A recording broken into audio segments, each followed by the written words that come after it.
thank you so much for joining us. Come on. This is such a party. It's such a great time. Oh my God. I adore you. I adore Mighty. I adore this whole conversation. I'm here for it.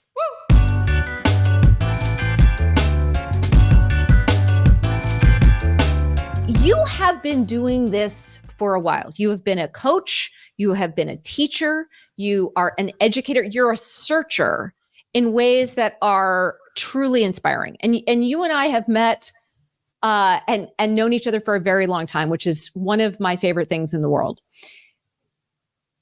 How do you see your business evolving? Like where have you been? Where are you today? And what are the questions or the ways that you are the most excited to help people from here? And maybe we can just start there. Yeah. So, I mean, starting back in like 1999, 2000, it's like, OMG, right? So none of this existed back then.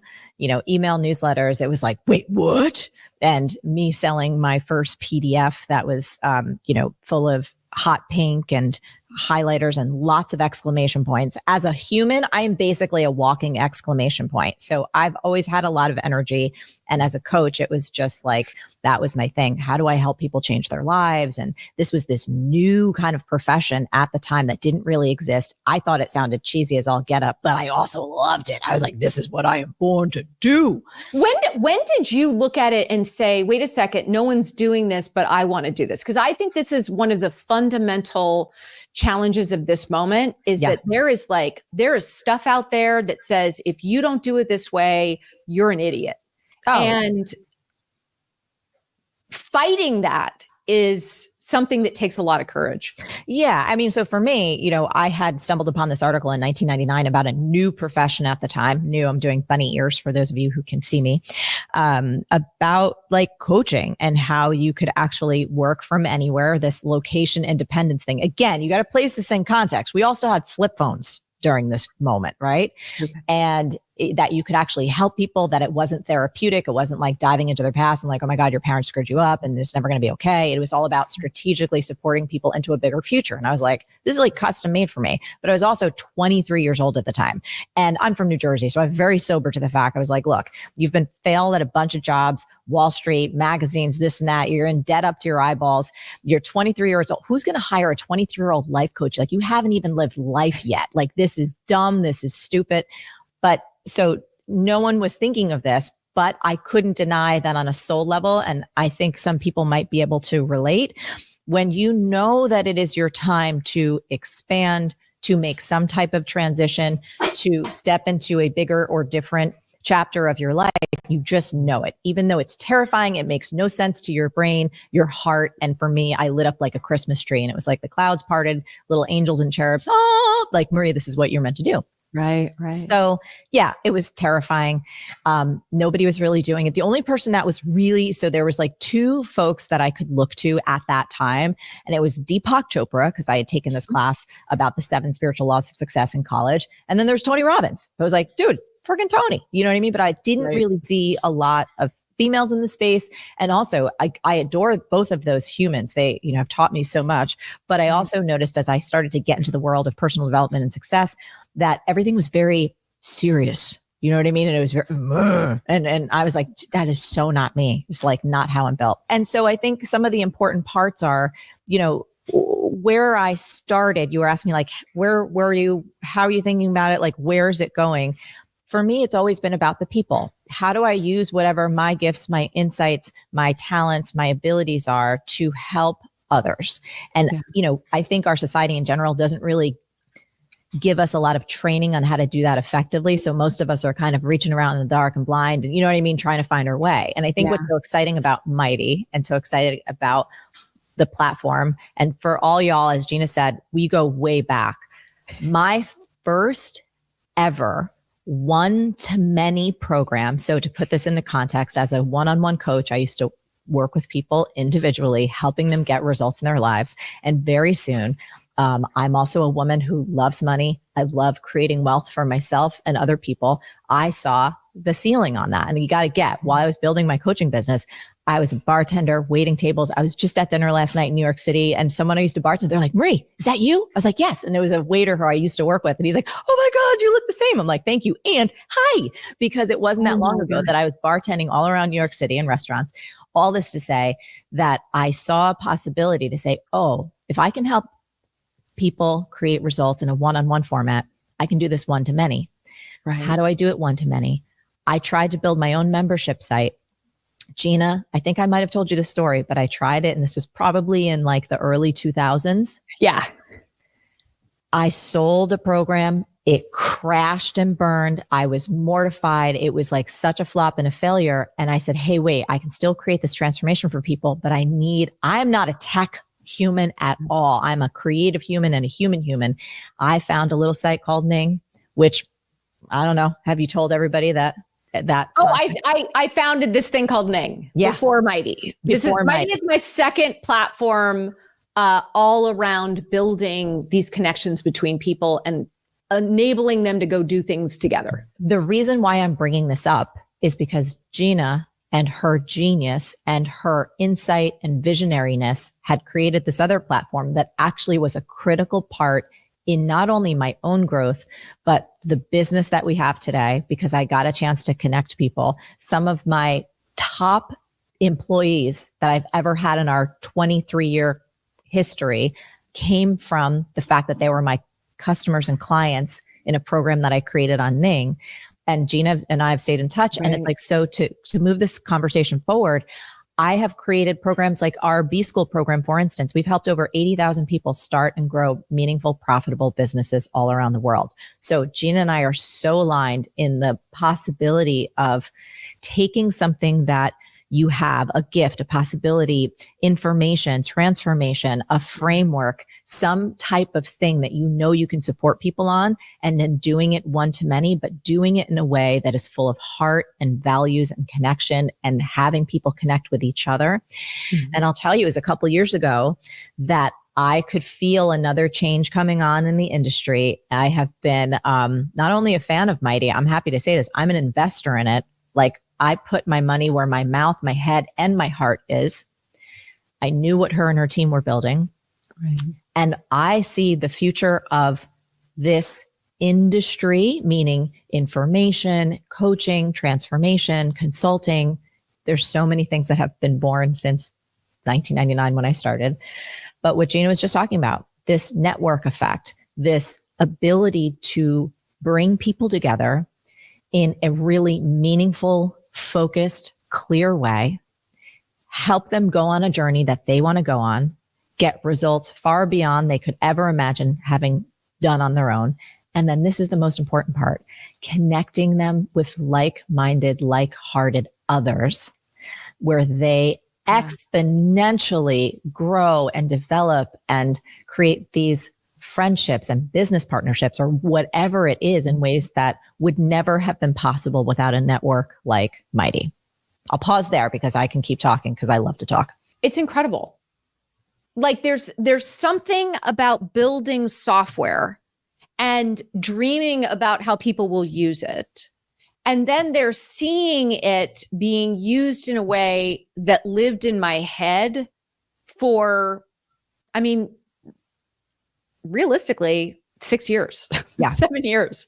And so maybe start with like, what is Dream Club? Yes. Why was it important for you to create Dream Club?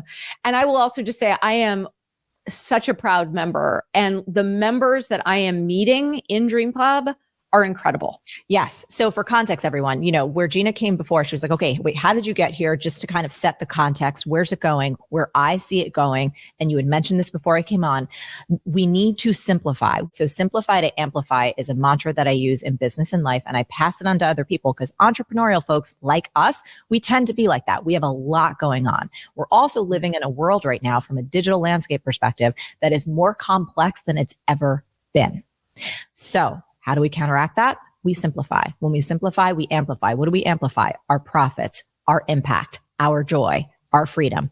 all the good stuff in life. But if you've been feeling lately, or you're like, this is too freaking hard, I'm overwhelmed, like there's too many things to do, and there's, it's just like, and then you want to give up and you want to cry and you want to quit and you think that you're not good enough. No, it is not your fault. If you are feeling burnt out, if you are feeling like this is too complicated, if you've been like trying to go at it in all these different directions and you're like, this is all bullshit, it's not working. It's not true. It's not your fault. It's not you. It's the world. I was like, I want to bring everything over into a place that is modern, quiet, customizable, where I can create this magical little land of Marie Forleo, where I get to pour into people in a really meaningful way, have them connect with each other on a platform that, and when I say safe, I just mean safe from a bunch of bullshit, safe from distractions and interruptions, safe from content that ain't gonna make anybody feel good or be a better person or reach their highest potential. So there was this dream that I've been hanging on to for a while. My best friend and I have these private meetings where we talk about everything. She's a New York Times bestselling author. We've both been growing our business together for, probably like 15 years. We talk multiple times a week, and we just have these meetings where we have real 10-10 talk about business, digital marketing, money, relationships, sex, beauty products, skin, vacations, latest cute show on TV. What are you listening to? What are you watching? All that stuff. And we challenge each other to literally, it sounds cliche, but like live our best lives. And I was talking to Gina, because Gina and I talk, and I was telling her, I said, I have an idea for a new community that's beyond B School, beyond Time Genius, beyond everything is Figureoutable, beyond all stuff I've created, where I want to bring other people together who are ambitious, creative humans who want to live their fucking best life. I'm sorry if this is, again, Jersey Marie comes out. I think we're all adults here. Hopefully there's no small children, so we're all good. We're good. And I wanted to make this community that not only was this container for people to dream into who they are becoming, what they want to create, what their dream business and life really is. Because if you've watched Marie TV, our tagline is create a business and life you love. And I'm like, and I also want to give people the latest mindset tools and business tools that I'm learning in real time. When did you first start to have the inkling that something in your world, your life, your business needed to go from where you were to this next chapter? To this next chapter, meaning like having active community, being on Mighty, all that. So for me, it was really, I am always desiring things that are simple. So like I was getting frustrated as all get out. In all honesty, like we built everything custom. And by the way, the reason we built everything custom was just because I started in the fucking ice age when nothing was available right? So that's the reason why. And anyone has like, technical, you almost have like technical debt. It's like a junk drawer. It's just like all the shit from the past that you got to go clean up. Mm-hmm. And so for me, what's the most frustrating thing is, we'd like to update this header. We want things to feel and look fresh and clean. And now we have to talk with a programmer. And then it's gonna, that takes 3 days. And like, y'all, that's painful for myself and my team. I'm like, shit should not take 3 days. Here's a joy. When I went on Mighty for the first time and like Dream Club's alive and we're like figuring it out and we're doing all that stuff, I was like, I remember kind of talking with someone on Team Mighty. It was like, how do we do this? And she's like, boop, boop, boop, boop, boop. It's like a Word doc. That's how easy it is. I was like, I can do that. Anyone on my team can do that. Anyone who knows how to like send a text or send an email can literally make this thing look and function amazingly well. And you can update stuff. That's called simplifying. That's called, you don't need a hugely expensive dev team like we used to have where it's like, because you have that. Like Gina and her team, they are the technology people. If you are a creative like me, you should not be running a tech company. Right. Or even attempting to. So I don't know if that answered your question, but I started to know that stuff was changing when I just felt so frustrated that I was going to destroy all the collagen and then burn my whole company down because I was like, I feel like I'm living back in 1999 and it's, 2023 and this is bullshit. What does a day in your life look like? Oh my goodness. There's like so what, different. like, you know what I mean? Like, I was someone on my team who I was meeting for the first time a couple weeks ago. They literally asked me the question. They're like, so like a normal day for you. Yes. And I thought that is like, it's one of my favorite questions. Is that something folks are interested in? Because I want to know, like, what time do you get up? Do you eat breakfast? Like, how do you structure your day? How do you structure your weeks? And what can we take away from you as a creative building a really successful business? Yes. What does it look like? It looks different at different seasons of the year and at different stages and seasons of my life. So as I mentioned before, as a human with an ADHD brain, right? And there's a lot happening. I've also coined the phrase, I'm a multi-passionate entrepreneur. So there's a lot that I do. If I am working, for instance, during that moment, those 6 weeks where we were like, okay, Dream Club is coming to life, when I am crystal clear on a primary project that is like giving birth to a new course, giving birth to a new program, giving birth to a book or something like that. Mm-hmm. Here's my go-to. I wake up in the morning. I get caffeinated because I love coffee. And then I usually have a little bit of writing. It's from The Artist's Way. If anyone knows Morning Pages, Julia Cameron, genius, 3 pages of stream of consciousness. Why? It is a really good clearing out mechanism. Yes, and literally more yes. It is a life-changing practice. You can Google it. It's free. All you need is a note. Like, I do everything in these like super simple $1 notebooks that I get at CVS, except for really mapping out my dreams. That's a little bit more like a $20 journal. We can talk about that later. But I do my journaling. I'm nice and caffeinated. And then I go into a focus block, which is typically writing. You know, it's typically writing that sales copy, mapping out what this program is, writing or scripting the actual content, something that is generative from my brain and my soul onto the page in computer format. And I do that, you know, it could be anywhere from like 2 hours to like 4 hours. Sometimes there's a smoothie. Sometimes there's an egg burrito. Sometimes there's not. And then once I can get through that core focus block, then everything else can happen, meaning a meeting could happen, going to work out, like all of the other things that must happen need to happen after, because I've discovered through painful experience that if I do it the other way around, never gets done. So this is all, yes, material from Time Genius, by the way. And then all the like, what's the rest of the day look like?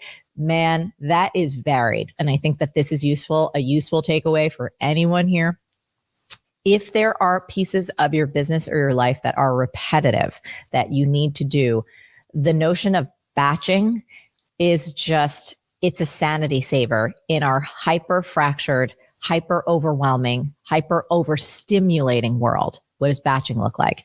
Well, I'm going to spend the next few hours pumping out, 5 to 10 emails on X, Y, or Z, or I'm going to spend the next few hours working solely on our Marie TV episodes, or whatever that thing is, that if I could do it in a batch and not split it up in 5 different places where I'm like, sometimes hard to remember that, and I certainly struggled to remember this, that people, even if they don't take an action, just being consistent in the time or in the time of day and the day of the week that you do something will radically amplify your impact.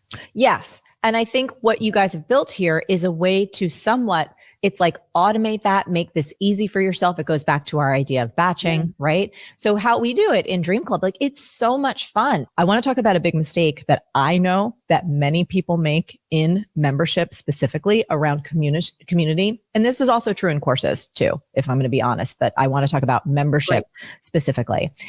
You give too much. One of the reasons that people unsubscribe or that people leave things, and I know this because I talk to a lot of people that have a lot of membership as a huge revenue portion of their entire company. It's people, when they do their exit surveys, they're like, oh, there was so much and I couldn't take advantage of it.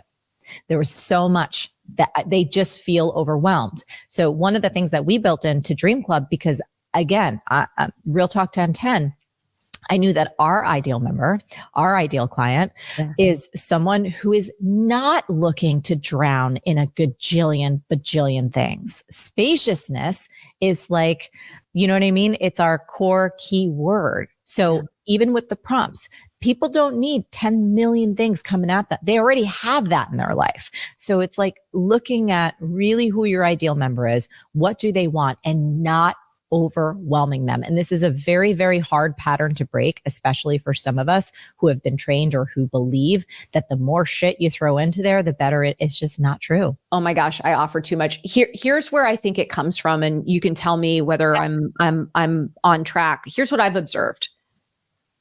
In the most giving way, you as the host, you as the entrepreneur are like, where is my value coming from? Well, my value, the world is telling me, is coming from my content. It's coming from my content. It's coming from my content. And so what, in a very natural way, do we then want to do is give people a lot of content. Now, where I saw this, and the light bulb moment for me, was during COVID. I was watching how a women's co-working space that was transitioning from the real world into the digital realm was focused on how do they get busy working mothers to consume 70 videos, to go to all of these events. And I'm like, oh my God, like that's not the point. I want to take a nap. I am not a like working mother going through COVID, and I was tired. Yeah. And so what I think is so powerful, and I think it is a different, it's a different framing. Yes. Which is, how much content do you need to drive relationships? And the reality is that we need less and less and less content. And this is what it actually ends up meaning. And maybe you can react to this. Something I hear a lot from people is, especially in a membership, well, what are people paying for? Like, if they're not paying for my content, what are they paying for? And nobody believes me when I unless I've like hammered it into them in every interaction, which is, people are paying for the space to meet and build relationships with each other. Yeah. And look, and the way that you guys have the framework set up, it is about some content. It's not like there's nothing. You're not going to build a ghost town, but it doesn't have to be overwhelming, and you don't have to bleed to death. And again, it is a mistake. I've heard this from people who have, memberships, in different forms that are like multi-million dollar memberships, thousands of members. And it's like the number one mistake we all make is we give too much. There's too much in there. People feel overwhelmed. Yeah. So I don't want to your gift becomes homework. I always think about it as like, the stack of National Geographics. Mm-hmm. Like, they look nice, but like nobody's reading them.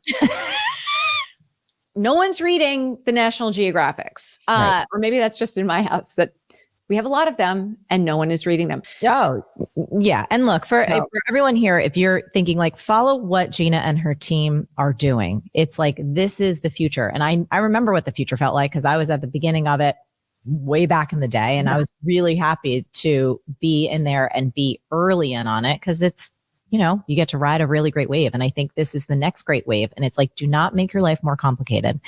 Don't cling to the past.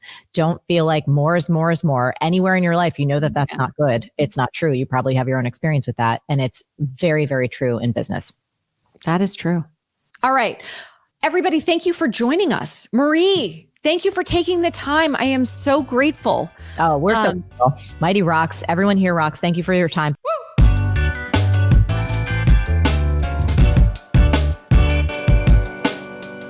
Is there something holding you back from starting a community? No followers, no email list, not enough time or a team to do it? Well, after helping tens of thousands of people get started building communities, courses, challenges, and events, here is what I know. You need just one thing to get started. Join a community. And that's why I'm hosting the People Magic Summit on January 22nd and 23rd. This free virtual event is designed to help you build a $1 million community in 2025, surrounded by a supportive community and with step-by-step instruction that is going to make it so easy to get started. I want 2025 to be your breakthrough year, and a free 2-day summit where you're learning alongside people on the same path. Well, it seems like a pretty easy way to get there. Register now at summit.mightynetworks.com.